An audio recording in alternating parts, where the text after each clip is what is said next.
नमस्कार साथियों, धर्म जीवन चैनल में आपका स्वागत है। मैं लेकर आया हूं आज 2 अप्रैल 2025 जोधपुर हाई कोर्ट केस के समाचार जानकारी। साथियों, वीडियो तो बनाने का पहले भी एक बार विचार हुआ। 31 तारीख को जब गुरुदेव को आरोग्यम जाने से पहले जेल जाना पड़ा, लेकिन मन में विचार आया कि ठीक है, जो भी अब 2 तारीख को एक शुभ समाचार आ जाएगा तो 2 तारीख को साथ में ही सामूहिक एक अच्छा सा वीडियो बना के डाल देंगे। आज 2 अप्रैल भी सुबह से इंतज़ार करते रहे और समाचार मिला। कुछ आपको जानकारी मिल भी चुकी होगी, बहुत सारे लोगों को।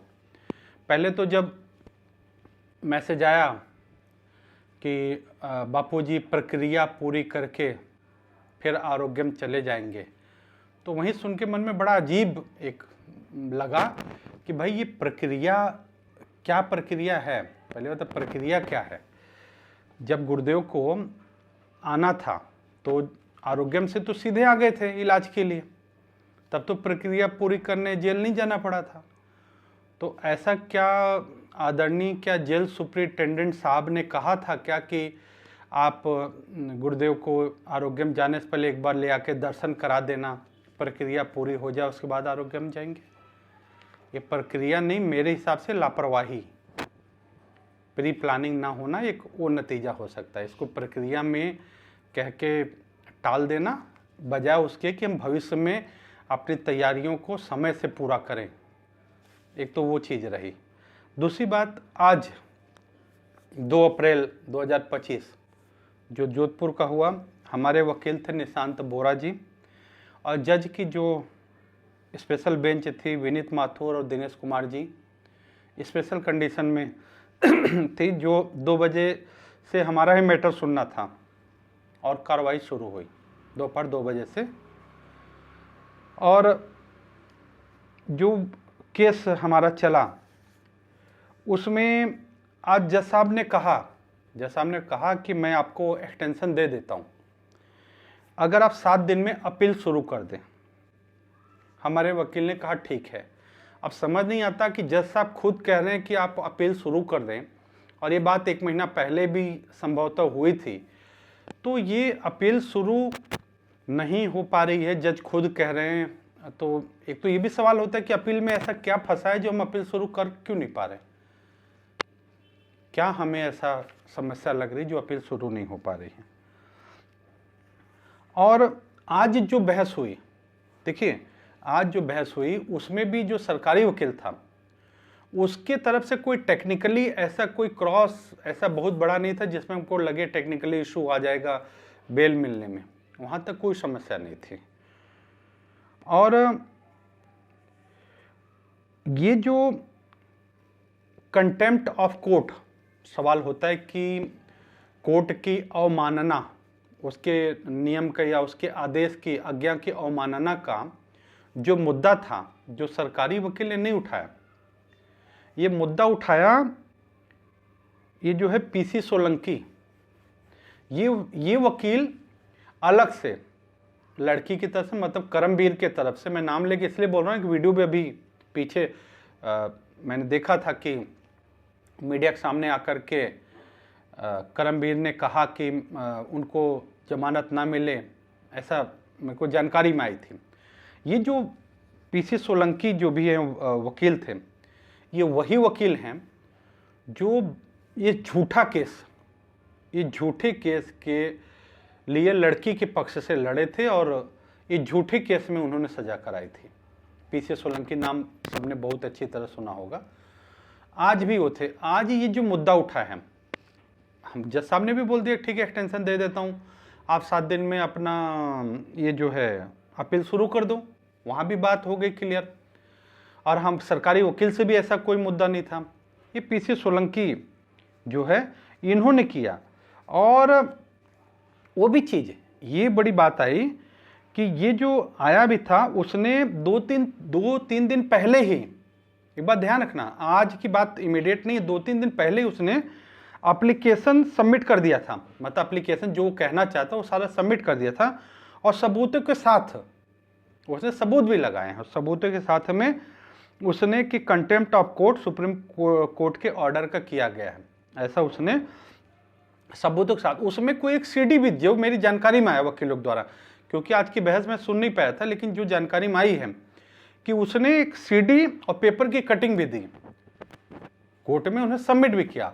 अब देखिए कानून के हिसाब से तो जो ये है कि जो चीज उसने सबमिट किया, कानून उसकी एक कॉपी तो पहले ही यहां आ गई होगी लोगों के पास में।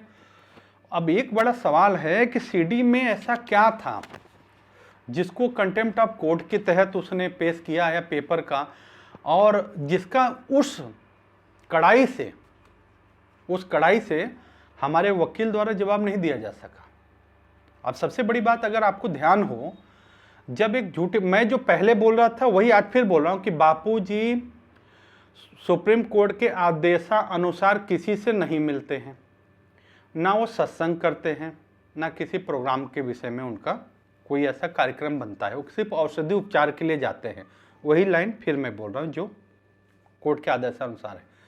लेकिन जब नवभारत टाइम्स ने छापा था, उस समय भी मैंने इमीडिएट एक वीडियो निकाल के तुरंत डाला था, और लीगल टीम के भी जिम्मेदार लोगों को भेजा था कि भाई ये कहीं हमारे लिए जो है असावधानी समस्या न बन जाए, ये मेरा टाइटल भी था।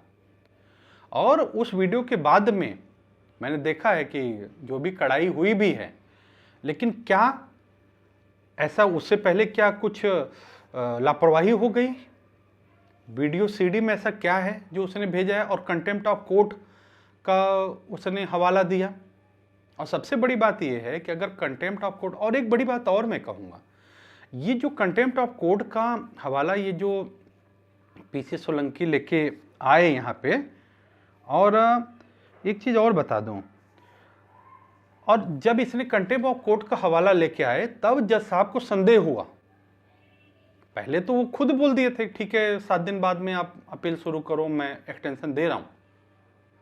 तो जब इसने कंटेम्प्ट ऑफ कोर्ट का मुद्दा उठाया तो जज साहब को संदेह हुआ, जो भी थे, और उन्होंने कहा कि भाई आप इनके जो भी सवाल हैं, जो एक प्रश्न उठाए ने, इसका लिखित जवाब दें, वो भी एफिडेविट के साथ शपथ पत्र दें कि आप जो बोले सत्य है। अब सबसे बड़ी बात ये समझिए, शपथ पत्र देने का मतलब ये तो उस स्थिति में खड़े होने वाली स्थिति आ गई। शपथ पत्र मांगा, एक शपथ पत्र दीजिए आप कि जो आप कहेंगे सत्य होगा, ये जो ऐसा नहीं हुआ है, बापूजी झुंड में किसी से मिले नहीं हैं, उन्होंने सत्संग कार्यक्रम नहीं किया है, शपथ पत्र भी मांगा है। अब मेरे देखिए ये चीज़ हुआ कब, जब 20 मार्च की डेट थी गुजरात हाई कोर्ट की, उसमें सबको लग गया था कि अच्छा। अब एक बात देखिए, हम लोगों के मन में एक बात चल रही थी कि भाई राज्य सरकार, तो पिछले वीडियो में भी मैंने बोला था कि हमें पहले से तैयारी करनी थी। सबको मन में था कि भाई समस्या तो गुजरात से है, यहाँ राजस्थान में तो समस्या आएगी नहीं, और आई भी नहीं। लेकिन उस समय भी ये था कि भाई सबको लगा कि 20-28 को तो होगा ही जो भी है, और वो चीज़ उचित रूप से हुआ। लेकिन एक चीज़ है, 20 तारीख को ये बात सरकारी वकील ने उठाई कि इलाज के लिए यहाँ गए, लेकिन प्रॉपर फॉलोअप नहीं लिया। लेकिन कहीं कंटेम्प्ट ऑफ कोर्ट का जिक्र सरकारी वकील ने नहीं किया कि राज्य सरकार की वकीलों ने ये कंटेम्प्ट ऑफ कोर्ट लगाया, नहीं। और 20 तारीख की बहस को देखने के बाद ये तैयारी हुई, ये जो करमवीर के वकील पीसी सोलंकी द्वारा, कि उन्हें लग गया होगा कि फिर बापूजी को एक्सटेंशन मिली जाएगी, यहाँ पे कोई नेगेटिव नहीं हुआ, क्योंकि सबको था कि भाई सरकार वैसे भी नेगेटिव है, हमारे जो एक वैसे विचारधारा चलती है, तो उसके हिसाब से ये लग रहा था कि 28 को हुआ भी ठीक से। तो उसके बाद में ये जो पीसी सोलंकी ने अपना एफिडेविट वगैरह सबको जमा किया। अब बात ये मेरे समझ नहीं आती। पहली बात ये है कि जब उसने, जो भी कोर्ट का नियम है, कोर्ट के नियम अनुसार तो है कि भाई याचिका की जो प्रतिलिपि है या जो सीडी उसकी कॉपी पक्ष को दी जाती है। तो जब ये मिल गई थी, सीडी में ऐसा क्या था? अगर सीडी में कोई ऐसा खास नहीं था तो उसका बड़ी कड़ाई से आज विरोध हो जाना चाहिए था। हमारे वकील द्वारा जो जानकारी मिली, कहा गया कि भाई इतने 14-15 न्यूज़पेपर हैं, उनमें ऐसा कुछ नहीं, 1-2 लोगों ने नेगेटिव छापा है। लेकिन अगर ऐसा कुछ चाहता तो उसको वहीं पे डायरेक्ट अगेंस्ट में हो जाना चाहिए था कि भाई ये बिल्कुल गलत है, सरासर ऐसा नहीं है जो सीडी या जो भी है। ऐसा क्या है कि हम सावधानी हमें रखनी पड़ रही है? और अगर सावधानी वाली बात है तो जैसा समाचार है कि 7 अप्रैल को उन्होंने एफिडेविट के साथ में सबमिट करने के लिए मांगा है कि भाई एफिडेविट के साथ में आप इसको जमा कराइए। और एक चीज़ मैं कह रहा हूँ, फिर मैं कह रहा हूँ कि वो चीज़ फिर कह रहा हूँ कि बापूजी किसी से मिले नहीं, ना सत्संग किया, ना प्रोग्राम किया, कुछ नहीं किया। लेकिन एक चीज़ है कि अगर ये चीज़ कहीं न कहीं से, जैसे चाहे झूठा केस था लेकिन साबित कर दिया तो सजा की सुनाई हो गया। अगर ये चीज़ contempt of court, supreme court के ऑर्डर का अगर ये कहीं झूठे तौर से भी वो कुछ साबित करने में सफल रहे तो शायद सुप्रीम कोर्ट से आगे हमें जमानत लेने में बहुत सारा समस्या आएंगी। मैं बहुत दायरे में रह के कह भी रहा हूँ, अब मुझे लगता है कि समझने वाले समझेंगे इस चीज़ को। अब मैं आज के बाद मन बड़ा दुखी, व्यथित है। खाली मैसेज पास आउट करा दे कि हाँ बापूजी फलानी तारीख को वहाँ आएंगे, या ये ऐसे नहीं चलता। मैंने पहले भी, बहुत पहले से मैं शुरू से अनुरोध करता आया हूँ। आज मैं ये बड़ी पीड़ा से कह रहा हूँ कि मैं शुरू से कहता आ रहा हूँ। आज लीगल टीम, एक टीम तो नहीं, एक टीम 2 टीम है, पहले 3-3 टीम थी। एक दीदी भी लीगल संभालती थी, लेकिन मैं उस समय भी बोला दीदी की दूसरे लीगल टीम के भैया से नहीं पटी, भैया के वो जो बड़ा वाला भैया उससे नहीं पटी, और बड़े वाले भैया की ना दीदी से पटी ना भैया से पटी, और सब बापू के छुड़ाने में लगे हैं। अरे भैया, एक विपक्षी कोई टीम होगी जो इतने, क्या बैकअप होगा, क्या साठगांठ होगा, कितने वर्ष बीत जाने के बाद भी वो इतनी सक्रियता से लगे हैं, और हमारी टीम में आपस में फॉलोअप नहीं बन पाता है। कई बार मैं देखता हूं कि इस टीम का मैसेज व्हाट्सएप पे आया, फिर दूसरी टीम का ने मैसेज व्हाट्सएप के द्वारा जवाब दिया। क्यों भैया? एक हमारे आश्रम के महाराज जी एक बार मेरे को कह रहे थे, पांडे जी सबको लेके चलना चाहिए। अरे पहले आप अपने लीगल टीम को साथ कर लो ना। ये मैं बहुत पहले और बहुत जिम्मेदार आदमी को मुंह पे कह चुका हूं कि अगर आप सारे एक हो जाओ तो कोई बापू को रोक नहीं सकता झूठे केस में। और मैं फिर निवेदन करता हूं, पीसी सोलंकी जैसे वकील के सामने कोई ऊंचा नीचा नहीं, मेरे को कानून की जानकारी नहीं है, मैं फिर बोल दे रहा हूं, आप लोग अधिक ज्ञानी हो, लेकिन उसके सामने उसी लेवल का वकील आपको खड़ा करना चाहिए था, या फिर साथ के आपको तैयारी करनी पड़ेगी, क्योंकि शुरू से उसको सारे केस की जानकारी है कि अब उसने कहां कहां स्थान का कैसे कैसे वीडियो बना। क्योंकि बापू तो किसी से मिलते नहीं थे, लेकिन फिर भी अचानक में जो पहुंच गया होगा, तो क्या कोई जिम्मेदार व्यक्ति जो सेवा में रहे हैं, क्या उनके पास वीडियो था, मोबाइल था, या कहां से क्या हुआ, सीडी में है क्या? ये बहुत प्रश्न है, और इसकी तैयारी बहुत गंभीरता से करनी पड़ेगी। मैं फिर कह रहा हूं, अभी भी मेरी जानकारी में जो है, जैसे आता है कि माधव बाग का जो पहला, माधव बाग ही है ना, आरोग्यम छोड़ माधव बाग का जो पहला बॉम्बे से जमानत मिली, उसमें टीम आरसी टीम ने सफलता दिलाई, शुरुआत किया। जो भी मैसेज आज सच्चाई जो भी रही हो, सच्चाई के जो है सामने है, एक वो टीम है लगी है तब से, एक इधर से जो भी जोधपुर अहमदाबाद टीम है। मैं समझ नहीं आता कि आखिर में क्यों भैया, क्यों अभी भी है कि मेरा वकील तेरा वकील, हाँ इनकी जानकारी उनको जानकारी नहीं। 12 साल से ज़्यादा समय होने को आ रहा है, अभी भी हम सिर्फ 1000% झूठे केस में सिर्फ मेडिकल ग्राउंड के बेल के लिए भी इस तरह से दर दर ठोकर खा रहे हैं। 1000% झूठा, कि दुनिया जानती है कि एकदम एक, मतलब कितना बोलूं, सबको पता है झूठा केस है। फिर भी कुछ नहीं। फिर अभी तो हम यहीं बैठे, हमें तो ये था कि बापू को निर्दोष रिहा होना है, बापू युग आएगा, उसके लिए पुरुषार्थ तो उचित दिशा में होना चाहिए। मैं स्पष्ट कह रहा हूं कि समय अगर सही में देखा जाए, उद्देश्य तो सबका गुरुजी है ना, किसी का भी अहंकार पोषित हो या अपनी मनमानी चले, किसी की नहीं होनी चाहिए। गुरुजी अगर उद्देश्य हैं तो, और जो भी लीगल टीम है, दोनों को साथ में बैठना चाहिए। और 7 तारीख के लिए ये कंटेम्प्ट ऑफ कोर्ट का मुद्दा बनना नहीं चाहिए, नहीं तो आप स्पष्ट बोल रहा हूं मैं, बात सुप्रीम कोर्ट तक गई तो दोबारा बेल लेने के लिए सोचना पड़ेगा आपको। वकील उस लेवल का होना चाहिए। मैं तो ज़्यादा इसमें जाना होना रहा नहीं है मेरा, लेकिन फिर भी सुप्रीम कोर्ट में 1-2 बार मैंने कामत जी को सुना है। मैं ये नहीं कह रहा हूँ, लेकिन मैंने व्यक्तिगत जब भी जाना हुआ उनको सुना है। ऐसे एफिडेविट वाले एक आध केस था अपना, मैं नाम नहीं लूँगा, वो सुना है मैंने।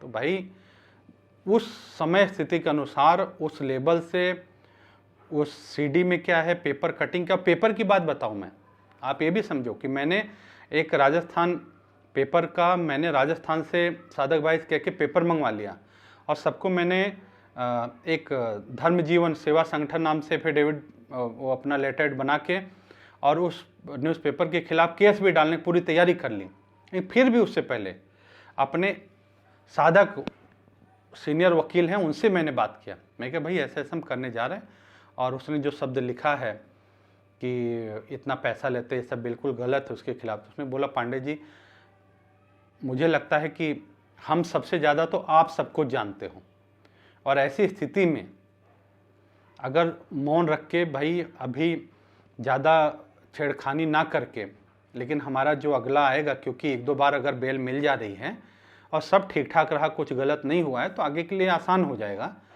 तो इनको हम इस मुद्दे को हवा न दें। आप मेरे हिसाब से तो विचार ये है कि आप अभी उनके ऊपर केस डालना है, कुछ रुक जाओ, एक बार ये होने दो। और सब कुछ तैयारी करके न्यूज़पेपर मंगवा लिया राजस्थान से, और वकील से पूरा ड्राफ्टिंग करा ली, क्या होगा सब करने के बाद भी फिर भी मैंने कहा नहीं, सलाह ले लेते हैं, क्योंकि ऐसा ना हो कि हम जोश में होश खो बैठे।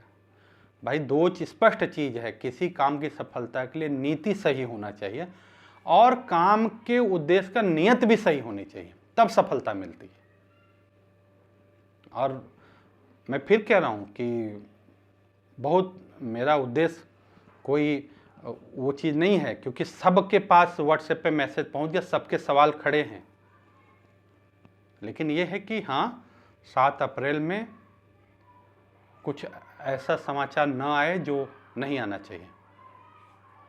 मतलब समझ नहीं आ रहा है कि 12 साल का समय, क्या हमारी तैयारी चल रही है, क्या कहाँ पहुँचे हैं, क्या सोच है। और बापूजी के पैर में अगर देखा, आपने ध्यान दिया होगा वीडियो में, प्लास्टर लगा हुआ है, वो भी मुद्दा वहाँ पे था।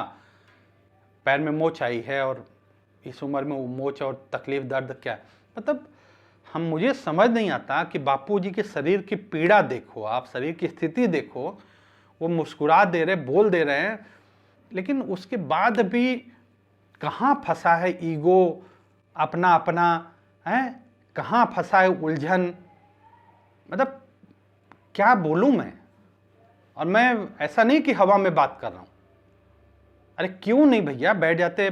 अब इतने 12-13 साल बाद बीतने के बाद भी अभी भी सबकी खूंटी ही अटकी रहेगी है, तो क्या बापूजी को आप निर्दोष छुड़ाओगे जब यहीं पे अटके पड़े हो। मतलब उद्देश्य क्या है, उद्देश्य क्या है भाई, उद्देश्य क्या है। इतने वर्षों में कितना नुकसान हुआ, क्या क्या हुआ, क्या बन जाएगा और कितना बन जाएगा, बापू से बड़ा क्या है, मेरे समझ नहीं आ रहा है। जो मुख्य चीज है, आज भी मैं एक बात कह रहा हूं कि 31 मार्च को जो वो एक उसमें वीडियो देखा होगा चैनल वाले का, उसने बोला कि फलाने से रेप के आरोपी ने सरेंडर किया, वो चुभ रहा दिल में वो शब्द, वो जेल के गेट की सलाखे के पीछे जाके साइन करना। अरे कुछ तो अंदर से जागना चाहिए। उसके शब्द चुभ रहा है, और समाज में उस शब्द का जवाब क्या दें, कौन दे, कौन उस सामने, आप लोग दोगे ना भाई, आप लोग दोगे जिसको लीगल का दायित्व, तो पीछे बाद में मैसेज डाल दोगे कि किसको रोका है, रोका नहीं है तो कितना सपोर्ट। अब वो छोड़ दो, अब मैं वो सारी मुद्दे पे नहीं, लेकिन बड़ी स्पष्टता से मैं कह रहा हूं कि दोनों टीमें बैठें साथ में, अगर बापूजी उद्देश्य हैं तो, और दोनों टीमें मिलकर डिसाइड करें कौन वकील रहेगा। किसी की पर्सनल बाप की बपौती नहीं है, जितने बापूजी आश्रम के लोगों के उतने सब साधकों के भी हैं, और इसमें व्यक्तिगत किसी का नहीं होना चाहिए, अहंकार और अपनी मनमानी। अगर गुरुजी उद्देश्य हैं तो हद हो गया। एक पैर में प्लास्टर लगा है, छड़ी से चल रहे हैं, शरीर की हालत देखो हैं, उसके बाद भी समझ नहीं है। अरे कहीं क्या कहूँ, चुल्लू भर पानी,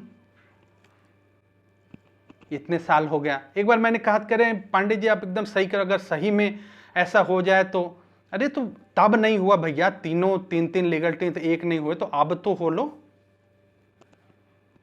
अब तो हो लो।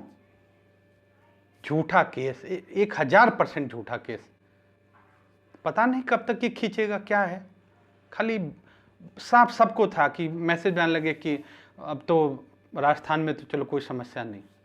दूर तक सोच के, बहुत दूर तक सोच के चलना पड़ेगा। मुझे लग रहा है विपक्ष की तरफ कोई दूर तक सोच की टीम जरूर बैठी है। नहीं तो इतने साल बाद है, उसको क्या पड़ा है। अरे ठीक था, तेरा कोई पाप कर्म प्रारब्ध था, झूठा केस बना दिया, इतने साल बाद भी तू वकील लेके लगा पड़ा है। उस मतलब समझ नहीं आ रहा कि किस उसमें जाएगा है? आ जाता है कि फरियादी का वकील, अरे धिक्कार है भाई ना। बच्ची को लेके झूठा केस डाल दिया, सब कुछ कर दिया, हो गया, मिल गया होगा जो मिलना होगा, तो खत्म हो। फिर भी हम दूसरे को क्यों, कि हमें अपनी तैयारी देखनी पड़ेगी। और मेरा व्यक्तिगत, फिर मैं कह रहा हूँ कि संकल्प सभी का है, लेकिन खाली संकल्प से कोर्ट के कागज के लिखे पन्ने नहीं बदल जाएंगे। मैं कोई गुरु कृपा पे प्रश्न नहीं उठा रहा हूँ, लेकिन हाँ एक चीज़ है, पुरुषार्थ परम देव भी गुरुदेव ने किताब छपवाई है कि बिना पुरुषार्थ के कुछ भी सफल नहीं है। इसलिए 7 अप्रैल के लिए उचित पुरुषार्थ हो, उससे पहले खबर आए दोनों टीम। अरे मैं तो कह रहा हूँ यार, तुम लोग आपस में एक फोटो खींच के ना भेज दो ना, नहीं तो झूठे AI से बना के भेज दो। वास्तु कहता तो है कि अगर नहीं बन रहा है तो सास बहू की उसकी तो 7 की फ़ोटो बना के घर के फलाने कोने में टांग दो। नहीं तुम्हारी पट रही तो कम से कम दोनों साथ में AI से एक फ़ोटो दोनों के लेके जोड़ के, और उसमें मुस्कुराता चेहरा झूठे बना दो, चाहे भले एक दूसरे को खा ही रहे हो तो मुस्कुराता चेहरा बना के टांग लगा करके भेज दो कि हाँ ये देखो सब एक हो गए हैं अब। अच्छा ऐसे कुछ कर लो। इतना साल हो गया, समझ नहीं आ रहा है क्या कब तक होगा। जो भी है, अनुरोध कर रहा हूँ, मेरी कोई व्यक्तिगत किसी से नहीं है, लेकिन पीड़ा है, क्योंकि बहुत वर्षों तक मैंने भी सबको देखा है। इसीलिए कह रहा हूँ कि बहुत गहराई से, बहुत जिम्मेदारी से 7 अप्रैल से पहले इतनी तैयारी हो, एक एक चीज़ को लेकर के पूरी तैयारी से, कि 7 को ऐसा कुछ होना न पाए। और हम सभी का खूब खूब शुभ संकल्प है। और नवरात्र में जो भी व्रत रखे थे, रख रहे हैं 9 दिन का, सप्तमी अष्टमी नवमी रखेंगे, सबका शुभ संकल्प है कि माता रानी जैसे दुष्टों का संहार करे, ऐसे झूठे केस का संहार करें। जैसे उन्होंने भक्तों को सहाय करी, ऐसे सबको सहाय करें, सबकी बुद्धि शुद्ध करें, बुद्धि में शुद्ध ज्ञान दें, और सब मिलजुल के जल्दी से जल्दी झूठे केस से मुक्ति दिलाएं। आज लगभग 90 वर्ष के करीब उम्र होने जा रही है। बताओ, बिना सर पैर का केस, उसमें इस हालत में भी। सभी को खूब खूब हरिओम।